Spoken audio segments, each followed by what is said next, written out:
Have you ever wondered why your brain sometimes feels like a completely runaway train of worries, even when you're just desperately trying to relax? Well, welcome to this explainer. Today, we are unlocking the overthinking brain and diving into the actual science of how to finally break that exhausting cycle of anxiety. So, seriously, have you ever felt totally trapped in your own mind? Just paralyzed by this endless looping track of your own negative thoughts? Picture this. You're lying in bed, you're dead tired, but your brain is suddenly obsessing over some minor, awkward conversation you had literally 3 years ago. Or maybe it's catastrophizing a perfectly normal meeting you have next week. Look, it's a completely universal feeling, but the science behind why our brains actually do this, it is truly mind-blowing. All right, Chapter 1, Trapped in the Overthinking Loop. Let's get right into it. If you experience this constantly, first off, you've got to know you are absolutely not alone. We've all felt like an exhausted stick man, just totally crushed under the weight of our own thoughts.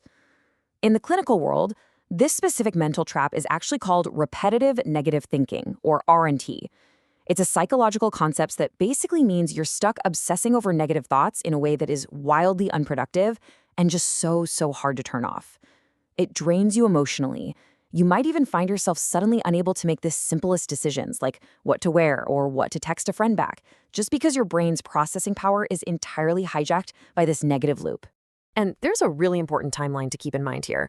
Research actually shows that when this constant fight or flight mode, this persistent, uncontrollable worry drags on for over 6 months, it becomes a key diagnostic indicator for generalized anxiety disorder, or GAD.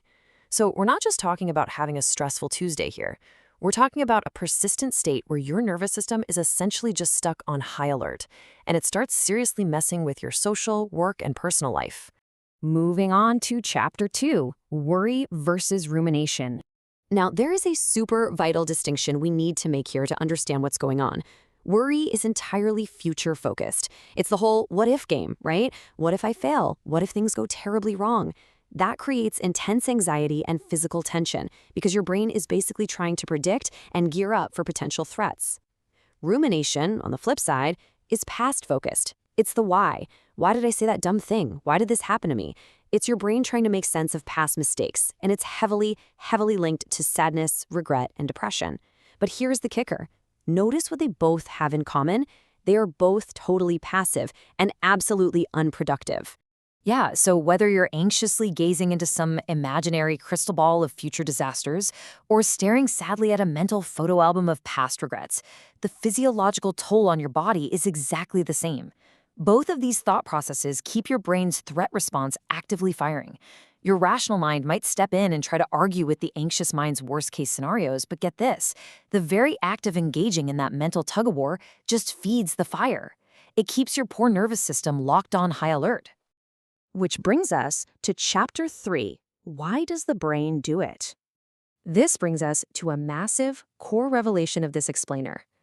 If overthinking feels so unbelievably miserable, so draining, and just completely exhausting, why on earth does our brain keep doing it to us? I mean, your brain generally tries to protect you, right? So what is the actual protective value of making you feel so terrible? Well, the answer lies in something called the contrast avoidance model.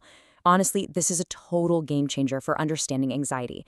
According to this model, people who deal with generalized anxiety are deeply sensitive to unexpected negative emotional shifts. In plain English, they absolutely hate being caught off guard by bad news.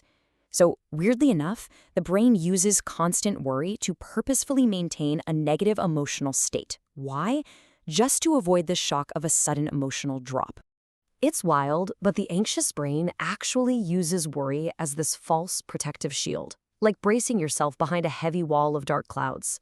It operates on this totally flawed logic that if you are already feeling anxious and distressed, well, you can't be pushed off an emotional cliff if something bad actually happens. Your brain would literally rather maintain a state of continuous, exhausting distress than risk being surprised by disappointment. And this behavior feeds right into a massive illusion of control, kind of like desperately trying to grab puzzle pieces that are just floating away in the wind. Overthinking makes us feel like we're actively solving a problem. Because anxiety completely thrives on uncertainty, we ruminate to try and eliminate that unknown. But guess what? We aren't actually solving a single thing.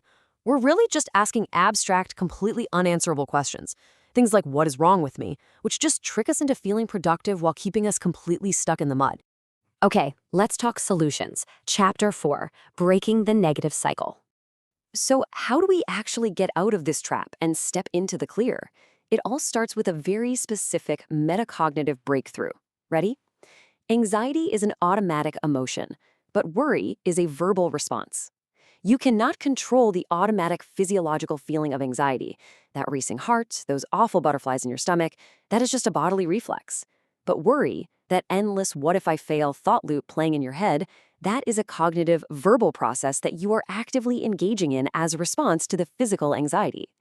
And because it's a process, it is absolutely something you can learn to control and step out of. To put this into real-world action, you can follow 3 very clear steps straight from clinical protocols. Step 1, recognize the emotional cue. Just notice when your body is feeling anxious and try to use that as a simple signal, not an immediate threat. Step 2, distinguish real problems from hypothetical what-ifs. A real problem is, hey, I have a big deadline tomorrow. A hypothetical worry is, what if my boss secretly hates everything I do? See the difference? And step 3, focus on concrete, present solutions. Actively shift your energy away from abstract rumination and pour it directly into tangible actions you can take right here, right now. Therapists actually often describe this as the crystal dome of worry. The physical symptoms of anxiety trick us. They make us massively overestimate the level of a threat and seriously doubt our own ability to handle it. So it creates this invisible dome of avoidance. You get so stuck inside this dome, analyzing the problem over and over and over again, that you completely miss the wide open door standing right next to you. Breaking the cycle means finally recognizing that the dome is just an illusion created by your threat response. Once you see that, you can finally step through that door into real action. Which brings us to our final and honestly most important takeaway for today. Thoughts are not facts. Just because your brain serves up a terrifying worst-case scenario doesn't mean it's actually going to happen. Just because you feel a heavy sense of dread doesn't mean the danger is real. You have the power to challenge those internal narratives and take back control of your mind. So the next time you find yourself stuck in a negative spinning loop, I want you to stop and ask yourself one simple question. Is this a fact, or is this just my brain trying to shield me from the unknown?